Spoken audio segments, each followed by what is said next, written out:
Please welcome Dr. Gary Lowder from the University of Utah School of Dentistry.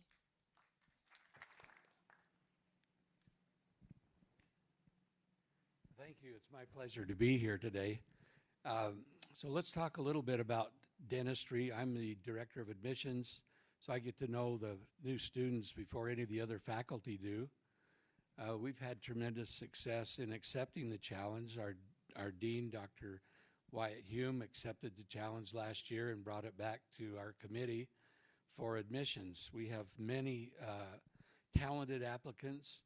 We had over 700 applicants this year for a class size of 50. We usually take 25 in-state and 25 out-of-state students. And this year our goal was to get a gender equality of 50-50.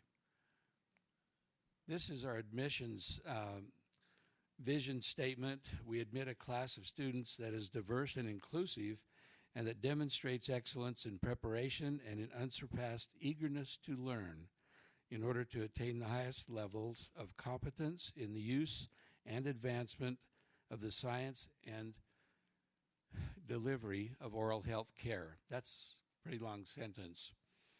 Well, actually, I could say it's a pun intended. It's a mouthful.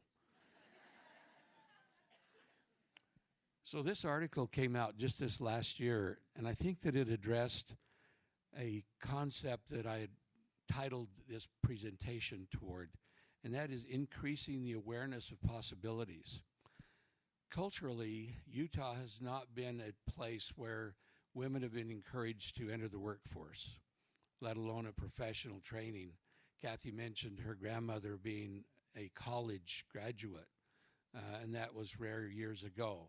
We've seen that change over the years. We're starting to see it change now in dentistry.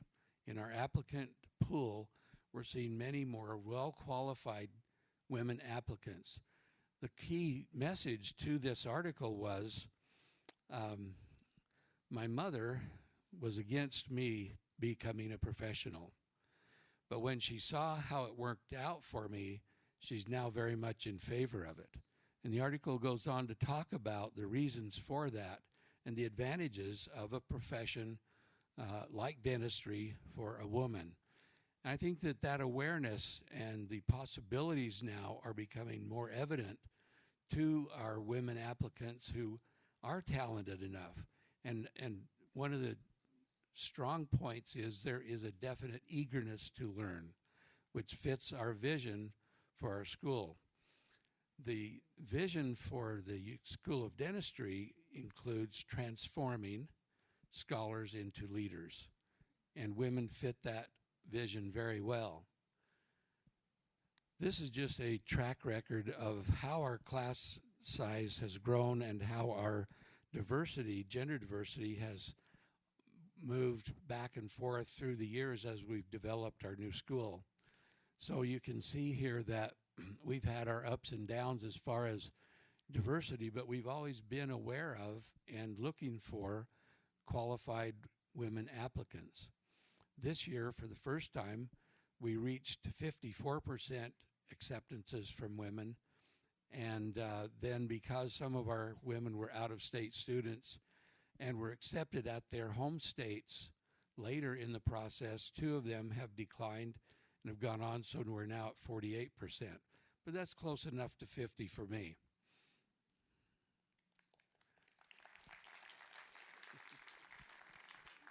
Here's what we're looking at in terms of qualifications.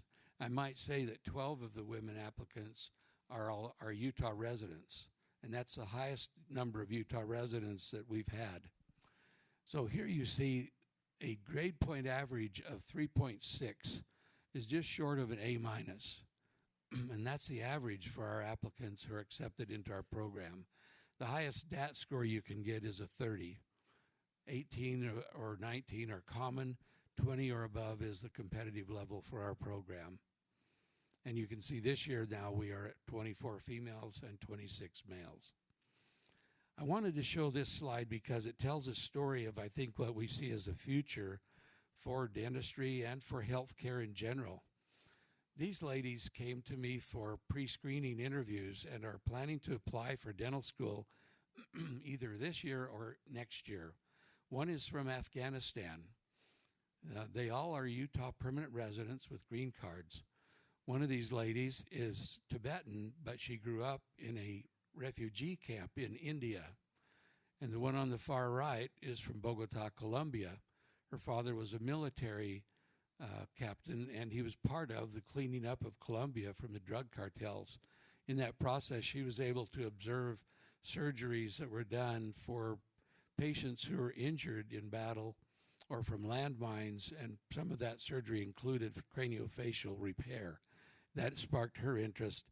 And this is, I think, if you look at their faces, they're covered with eagerness to learn. And that's what we were looking for as directors of admission. So we welcome women into our program, and we find that they contribute a great deal. The bottom line is diversity is not just empowering women, it's empowering all of us. And it's something that increases the strength and the value of our programs. And I thank you for your attention.